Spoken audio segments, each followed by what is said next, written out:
Mark Carney, the Governor of the Bank of England, warned in the lead up to the Brexit vote that a vote to leave might trigger or lead to a recession. In your discussions, including your Treasurer, in your discussions, has this been canvassed? Is this something that people should prepare for, that there could be the risk of recession over there? And what will the broader ramifications be for growth as a result of this decision?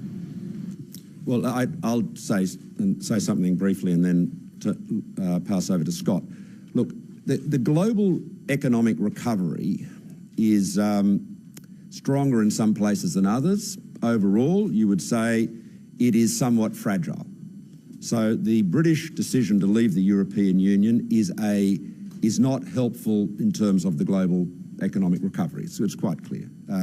It is a big economic shock. And while it was clearly on the cards, I think markets generally expected the vote to go the other way. So until pretty recently, in fact.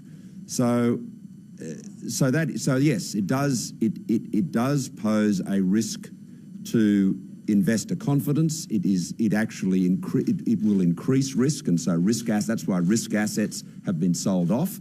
That's what always happens, and that is why you need to ensure that you have stable leadership, a clear economic plan, every element of which is supporting the investment that we need.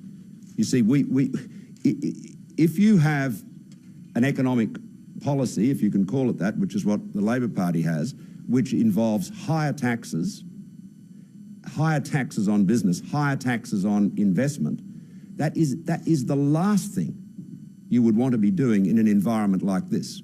This is precisely why our plan took into account, Scott and I didn't know how Britain would vote in the Brexit, but the one thing we did know was that there will always be uncertainties and risks that appear in the global environment that are adverse. We talk about headwinds that are adverse and that you haven't anticipated. So you've got to build resilience into your economy so that people have the opportunities and the incentives to invest and employ. Now, we have done that with our economic plan, and you've seen the evidence of it around Australia. It is working, but it needs more time to be fully carried out and to deliver the enormous benefits it offers for the security and prosperity of Australians.